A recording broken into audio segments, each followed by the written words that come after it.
السلام علیکم ناظرین، آپ دیکھ رہے ہیں شان اولیاء چینل۔ ناظرین محترم، ہم آج کی اس ویڈیو میں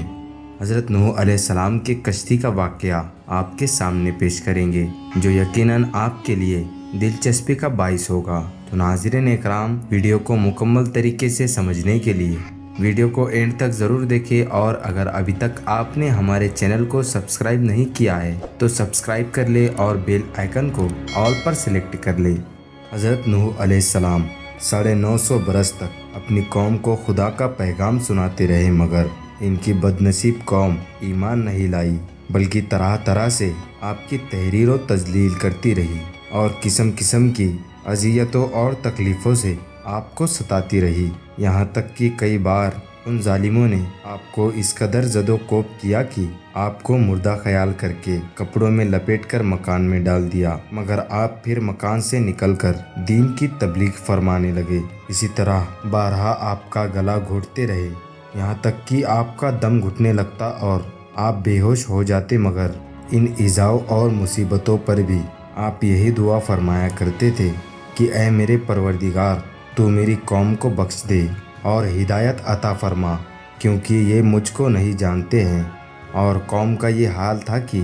ہر بوڑھا باپ اپنے بچوں کو یہ وصیت کر کے مارتا تھا کہ نوح علیہ السلام بہت پرانے پاگل ہیں، اس لیے کوئی ان کی باتوں کو نہ سنے اور نہ ان کی باتوں پر دھیان دے۔ یہاں تک کہ ایک دن یہ وحی نازل ہو گئی کہ اے نوح، اب تک جو لوگ مومن ہو چکے ہیں ان کے سوا اور دوسرے لوگ کبھی ہرگز ایمان نہیں لائیں گے۔ اس کے بعد آپ اپنی قوم کے ایمان لانے سے نا امید ہو گئے اور آپ نے اس قوم کی ہلاکت کے لیے دعا فرما دی، اور اللہ تعالیٰ نے آپ کو حکم دیا کہ آپ ایک کشتی تیار کریں۔ چنانچہ 100 برس میں آپ کے لگائے ہوئے ساگوان کے درخت تیار ہو گئے، اور آپ نے ان درختوں کی لکڑیوں سے ایک کشتی بنائی جو 80 گز لمبی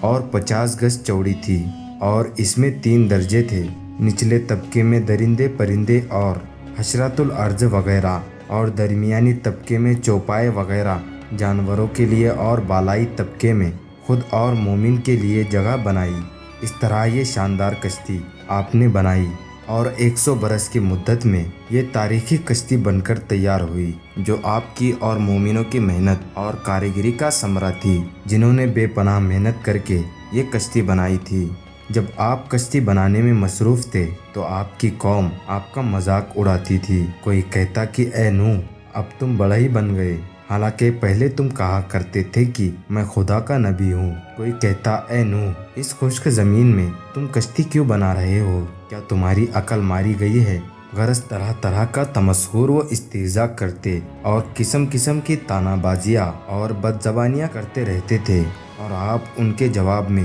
یہی فرماتے تھے کہ آج تم ہم سے مذاق کرتے ہو، لیکن مت گھبراؤ، جب خدا کا عذاب بصورت طوفان آ جائے گا تو ہم تمہارا مذاق اڑائیں گے۔ جب طوفان آ گیا تو آپ نے کشتی میں درندوں چرندوں اور پرندوں اور قسم قسم کے حشرات الارض کا ایک ایک جوڑا نر و مادہ سوار کر دیا۔ خود آپ اور آپ کے تینوں فرزند یعنی حام، سام اور یافس، اور ان تینوں کی بیویاں، اور آپ کی مومنہ بیوی، اور 72 مومنین مرد و عورت، کل 80 انسان کشتی میں سوار ہو گئے، اور آپ کی ایک بیوی واحلہ جو کافرہ تھی، اور آپ کا ایک لڑکا جس کا نام کنعان تھا، یہ دونوں کشتی میں سوار نہیں ہوئے اور طوفان میں غرق ہو گئے۔ روایت ہے کہ جب سانپ اور بچھو کشتی میں سوار ہونے لگے تو آپ نے ان دونوں کو روک دیا، تو ان دونوں نے کہا کہ اے اللہ کے نبی، آپ ہم دونوں کو سوار کر لیجئے، ہم عہد کرتے ہیں کہ جو شخص سلام علی نوح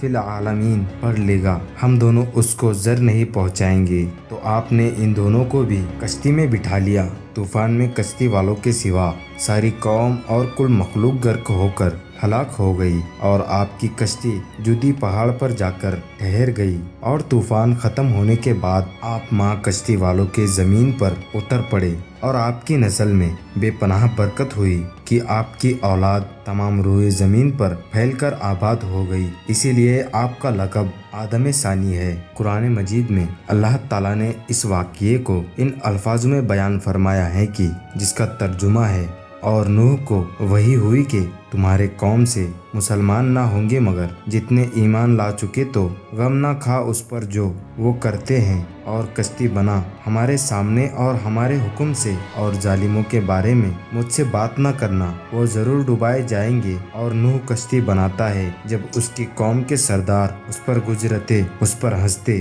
بولا اگر تم ہم پر ہنستے ہو تو ایک وقت ہم تم پر ہنسیں گے، جیسا تم ہنستے ہو تو اب جان جاؤ گے کس پر آتا ہے وہ عذاب کہ اسے رسوا کرے، اور اترتا ہے وہ عذاب جو ہمیشہ رہے۔ اللہ تعالیٰ نے حضرت نوح علیہ السلام کو 200 برس پہلے ہی بذریعہ وحی مطلع کر دیا تھا کہ آپ کی قوم طوفان میں غرق کر دی جائے گی، مگر طوفان آنے کی نشانی یہ مقرر فرما تھی کہ آپ کے گھر کے تنور سے پانی ابلنا شروع ہوگا۔ چنانچہ پتھر کے اس تنور سے ایک دن صبح کے وقت پانی ابلنا شروع ہو گیا، اور آپ نے کشتی پر جانوروں اور انسانوں کو سوار کرانا شروع کر دیا۔ پھر زوردار بارش ہونے لگی جو مسلسل 40 دن اور 40 رات مسلسل برستی رہی، اور زمین بھی جا بجا شک ہو گئی، اور پانی کے چشمے پھوٹ کر بہنے لگے۔ اسی طرح بارش اور زمین سے نکلنے والے پانی سے ایسا طوفان آ گیا کہ 40 گز اونچے پہاڑوں کی چوٹیاں ڈوب گئی۔ چنانچہ ارشاد خداوندی ہے کہ جس کا ترجمہ ہے، یہاں تک کہ جب ہمارا حکم آیا اور تنور ابلا، ہم نے فرمایا کشتی میں سوار کر لے ہر جنس میں سے ایک جوڑا نر و مادہ، اور جن پر بات پڑ چکی ہے ان کے سوا اپنے گھر والوں اور باقی مسلمانوں کو، اور اس کے ساتھ مسلمان نہ تھے مگر تھوڑے۔ پانی کی فراوانی اور طغیانی کا بیان فرماتے ہوئے ارشاد ربانی ہوا کہ جس کا ترجمہ ہے، تو ہم نے آسمان کے دروازے کھول دیے زور کے بہتے پانی سے، اور زمین چشمے کر کے بہا دی، تو دونوں پانی مل گئے اس مقدار پر جو مقدر تھی، یعنی طوفان آ گیا اور ساری دنیا غرق ہو گئی۔ طوفان کتنا زوردار تھا، اور طوفانی سیلاب کی موجوں کی کیا کیفیت تھی، اس کا منظر کشی قرآن مجید نے ان لفظوں میں بیان فرمائی ہے، جس کا ترجمہ ہے اور وہ انہیں لیے جا رہی ہے ایسی موجوں میں جیسے پہاڑ۔ حضرت نوح علیہ السلام کشتی پر سوار ہو گئے، اور کشتی طوفانی موجوں کے تھپیڑوں سے ٹکراتی ہوئی برابر چلی جا رہی تھی، یہاں تک کہ سلامتی کے ساتھ کوہ جودی پر پہنچ کر ٹھہر گئی۔